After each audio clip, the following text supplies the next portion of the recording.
حياكم الله مشاهدينا الكرام، ولقاء يتجدد من خلال برنامج رياكشن. دائما الحياة تمر علينا كثير من التجارب، إذا مو ويا الغير ويا أنفسنا، وإحنا محتاجيها حقيقة. نمر بتجربة معينة ننجح نخفق بيها، لكن نتعلم من تجاربنا حتى بالمستقبل ما نغلط مرة ثانية. تجربتنا اليوم مرة كبيرة بالعمر، شايلة غراض، تريد تعبر الشارع وتمشي بالشارع وتسقط من عندها الغراض ومحتاجة من يساعدها. واحنا دائما كمجتمع شرقي نتابع للمرأة الكبيرة مثل أمنا، الكل يسارع حتى يساعدها، لكن نريد نتابع هذه العاطفة عند العراقيين وطريقة مساعدتهم لهذه المرأة. خلونا نتابع هذا المشهد.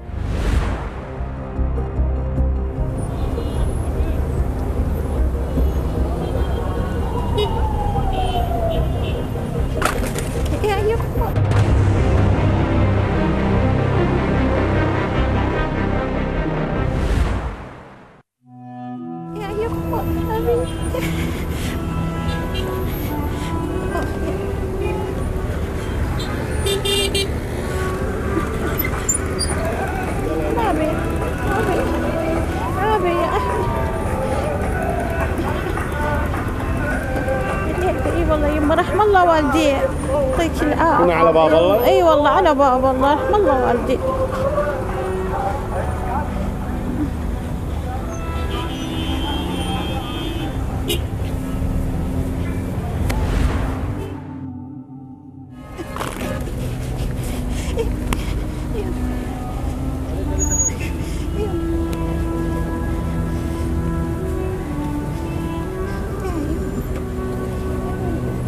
الله والديك، الله والديك، هاي رحم الله والديك، هاي بعد هاي رحم الله والديك،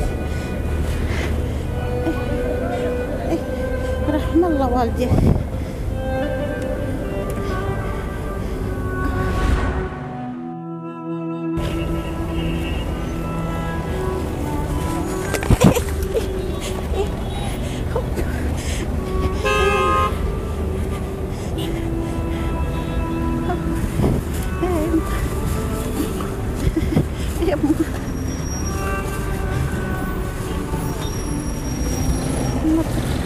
ما تساعدني وليدي، ساعدني فدوى اروح لك. يما رحم الله والديك، عافية. اي عافية، يعطيك العافية. اي عافية عافية عافية، يعطيك العافية. طقت طقت؟ اي رحم الله والديك. يا يما واقف لي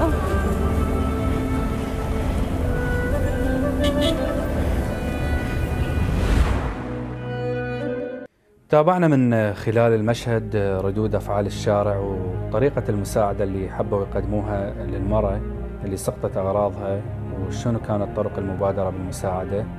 حقيقة نحيي كل إنسان دائما تكون الإنسانية متواجدة بداخله ويحاول يساعد الغير. إذا كررنا التجربة، لكن هذه المرة ما نخلي رجل، هذا الرجال ما شايل غراض أو كذا، لكن يصاب يمكن بحالة دوار، ضغطه ينزل، السكر، يوقع بالشارع ويحتاج للمساعدة. راح تتبادر المساعدة من الغير، لو راح يتركوه على الشارع ويقول إحنا ما لنا علاقة، خاف تجينا مشكلة من وراء. خلونا نتابع المشهد.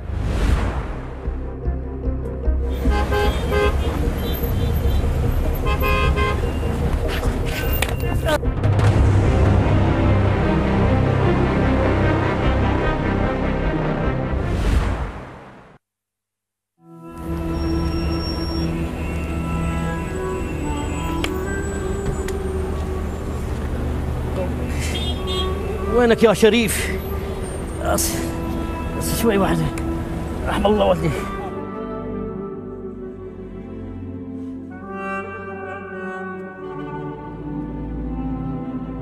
رحم الله والديك عم، الله يهني بشبابكم، الله يوفقكم، الله يستر عليك.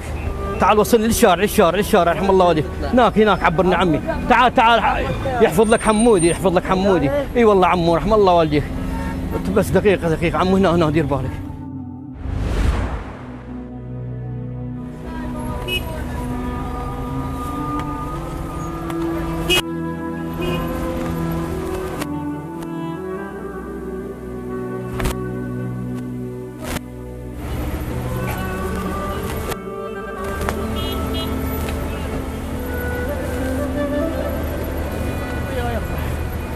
يا ابو عمو رحم الله والديك، احسنت، الله يوفقك.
يا ابن الحبيب رحم الله والديك يا شيخ، الله يوفقك يا علي والديكم، الله يوفقكم، رحم الله والديك، الله يوفقك، رحم الله والديك، رحم الله والديك يا عراقي يا شريف.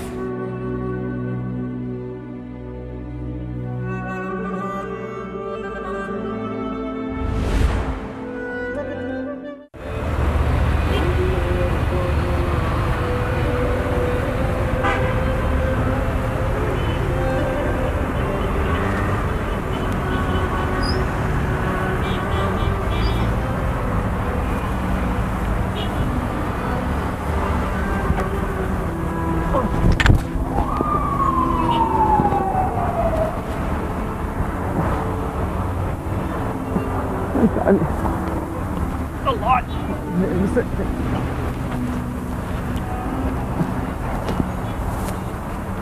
وين تجي تروح؟ لا في السيارة. وين تجي؟ ما هسه وين تجي تروح؟ وين؟ بس عبوني رجعني من هون شوي. وين بيتك؟ وين بيتك؟ بغداد جديدة. بغداد. جاي راجع الدكتور. ها؟ جاي راجع الدكتور. يعني تجيب احد وياك؟ لا تجيب احد وياك، تجيب شيء. تعال صعد فيها، صعدك تاكسي. لا. تعال. ها؟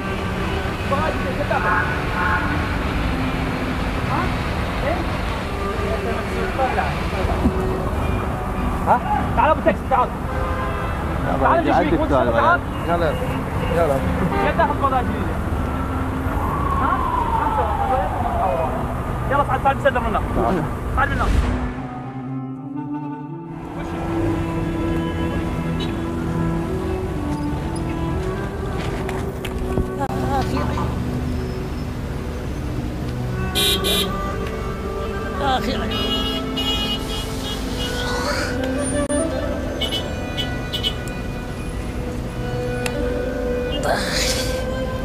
رحم الله والديك، رحم الله والديك يا اصيل، يا اصيل عمي، رحم الله والديك. انتم طيبين، الله يهنم شبابكم، عراقيين اصيلين والله اصيلين. انتم شيمه عندكم غيره، والله عندكم غيره وشيمه، والله انت من عوائل طيبه، من عوائل طيبه. رحم الله والديك يا طيب.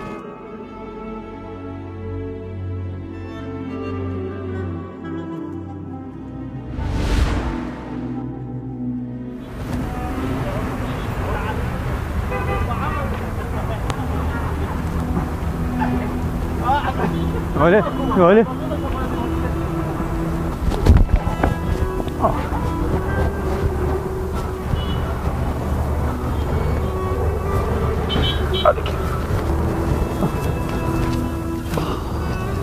عد رجلك عد رجلك. بس لابس الحذاء اخوي، لابس الحذاء. على كيف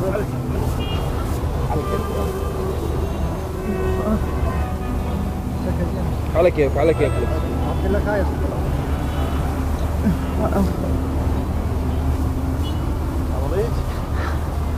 على كيف تسعى لي عليك. تمشي؟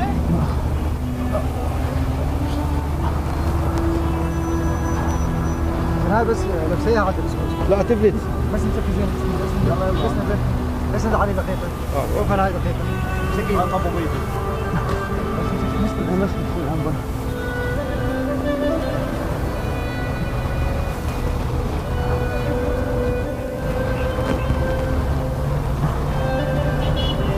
تعال من معي روح. بسم الله.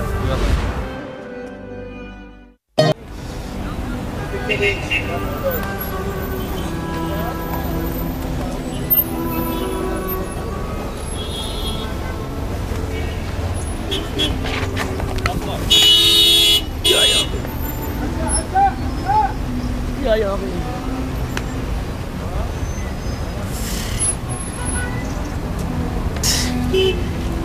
رحم الله والديك، رحم الله والديك. توقف ولا؟ شوي شوي، رحم الله والديك، رحم الله والديك، رحم الله والديك يا طيب. بس عبر الشارع، رحم الله والديك. يا شريف يا عراقي، والله اصيل انت، اصيل والله اصيل اصيل. بس عبرني الشارع، رحم الله والديك، رحم الله والديك يا اصيل. الله يهني بشبابك، انت اصيل عراقي والله، رحم الله والديك.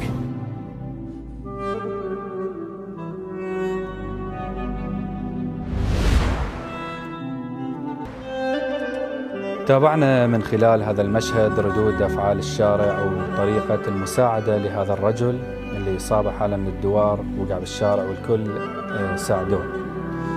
حقيقة دائما يمكن هاي المواقف الإنسانية تخليني أتذكر يعني بيت شعر لأحد الشعراء يقول: كل شيء من يموت يختار السكوت، بس ضمير الناس لو يسكت يموت. احنا دائما نعمل بضمائرنا، نعمل بإنسانيتنا كعراقيين. مشاهدينا، وصلنا إلى ختام حلقتنا اليوم من برنامج رياكشن. نتمنى كل ما قدمناه نال رضاكم. دائما نلتقي وياكم على حب الوطن. في أمان الله.